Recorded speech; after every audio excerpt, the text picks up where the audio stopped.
आज हम लोग बात करेंगे कि डाउरी डेथ का मतलब क्या होता है। सबसे पहली बात तो डाउरी डेथ डिफाइंड है 304B आईपीसी में। इससे पहले मैंने आपको बताया था 304A क्या होता है। तो एक बार फिर से रिवाइज कर लो कि 304A रैश और नेग्लिजेंट एक्ट को डिफाइन करता है 304A आईपीसी। अब 304B आईपीसी क्या डिफाइन करता है? डाउरी डेथ को। तो नाम से समझना बहुत ज्यादा आसान है कि डाउरी का मतलब होता है दहेज और डेथ का मतलब होता है मृत्यु। जब दहेज के लिए किसी महिला की हत्या कर दी जाती है तो वो केस शामिल होता है डाउरी डेथ में। सबसे पहली बात तो ये हो गया कि डाउरी डेथ का मतलब ये होता है। अब दूसरी महत्वपूर्ण बात ये है कि जो डाउरी डेथ है वो कौन सा ऑफेंस है? तो नॉन बेलेबल ऑफेंस है और कॉग्निजेबल ऑफेंस है। दो बातें हो गई। अब इसेंशियल इंग्रेडिएंट्स ये है डाउरी डेथ के, अगर ये प्रूव होते हैं तभी डाउरी डेथ एप्लीकेबल होगा, किसी पर ये धारा लगाई जाएगी। तो जो सबसे पहला इंग्रेडिएंट है वो क्या है उसे देख लेते हैं कि death should be caused by Burns और बॉडीली इंजरी और बाय एनी अदर सर्कमस्टेंसेस। सबसे पहली बात कि जो मृत्यु हुई है वो किससे होनी चाहिए? बर्न से, या तो फिर महिला को जलाया गया हो या फिर उसे किसी इस तरह की मतलब उसको कहीं बॉडी पार्ट पे हर्ट किया गया हो, इस तरह की बॉडीली इंजरी दी गई हो जिसकी वजह से उसकी डेथ हो गई। सेकंड क्या है? Death must occur with in 7 years of marriage. Death must occur with in 7 years of marriage. सबसे महत्वपूर्ण बात याद रखने की ये है कि 7 साल के अंदर अंदर दहेज की मांग में महिला की हत्या होनी चाहिए। अगर 7 साल से ऊपर हो गया है शादी को तो उसके बाद डाउरी डेथ एप्लीकेबल नहीं होगा।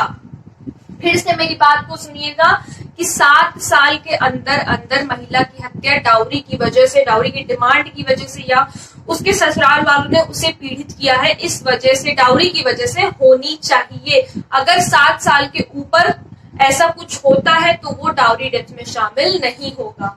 तीसरी चीज क्या है कि it must be revealed that soon before her death, यानी कि उसके मृत्यु से पहले she was exposed to cruelty section 498A में क्रूएलिटी और हैरेसमेंट किसी भी तरह मतलब उसके साथ कुछ भी ऐसा गलत हुआ है बाय हर हस्बैंड, या तो फिर उसके पति ने किया है या फिर उसके इन-लॉज ने या फिर कोई उसके रिलेटिव ने, यानी कि जो ससुराल वाले जो पूरा खानदान है और उनमें से किसी ने उसको परेशान किया है।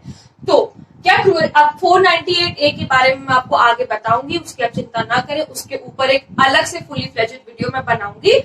जानना ये जरूरी है कि क्रूएलिटी 498A में डिफाइंड है जो कि डाउरी डेथ से रिलेटेड है। ओके, तो क्या मैंने बताया कि उसके मृत्यु से पहले उसके साथ क्रूएलिटी या फिर हैरेसमेंट होनी, मतलब किसने करी होगी? उसके हस्बैंड ने, उसके पति ने, या फिर उनके खानदान में कोई उनके इन-लॉज में से, जैसे मदर इन लॉ, सास ससुर, जो भी किसी रिलेटिव ने बदतमीजी करी हो उसके साथ डाउरी को लेकर के। फिर जो फोर्थ है वो क्या कि द क्रूएलिटी और हैरेसमेंट ऑन हर, जो कुछ भी उसके साथ हैरेसमेंट हुई है वो किसके साथ कनेक्शन होना चाहिए? Should be in connection with the demand for dowry. दहेज की वजह से उसके साथ अगर हैरेसमेंट हुआ है तो ही डाउरी डेथ में जाएगा। अगर किसी और वजह से हुआ है तो उसे आप डाउरी डेथ के लिए प्रूव नहीं करा सकते।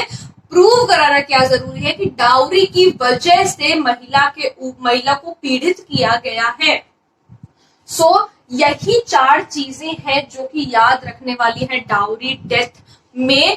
डाउरी डेथ किसमें डिफाइंड है? तो डाउरी डेथ डिफाइंड है 304B IPC. Non bailable offence है, कॉग्निजेबल ऑफेंस है, 7 साल मतलब जो 7 years ऑफ मैरिज के विद इन ही होना चाहिए अगर डाउरी डेथ को एप्लीकेबल कराना है तो।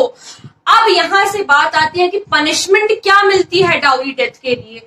तो मिनिमम 7 साल की सजा होती है। कितने? 7 years की। अब इससे आप याद रख सकते हैं कि 7 साल की मैरिज भी चाहिए हो, मतलब 7 साल की मैरिज के विद इन हुआ हो, और मिनिमम जो हमें सजा मिनिमम जो सजा मिलती है वो 7 साल की मिलती है। मैक्सिमम लाइफ इम्प्रिजनमेंट भी हो सकता है। फिर से समझिएगा कि मिनिमम 7 इयर्स की सजा मिलती है, 7 years of imprisonment, maximum life imprisonment भी हो सकता है। आई होप आप लोगों को समझ में आ गया होगा कि डाउरी डेथ क्या होता है। फिर से एक बार कि डाउरी डेथ किसमें डिफाइंड है, 304B में। It is a non bailable offence and a cognizable offence. अगर कोई प्रॉब्लम हो तो please let me know in the comment section, और प्लीज ये सब नोट कर लिया करिए, बहुत इंपॉर्टेंट चीजें हैं। और अगर आप लोग किसी टॉपिक पे वीडियो देखना चाहते हैं तो वो भी प्लीज मुझे जरूर बताइएगा। Thank you so much.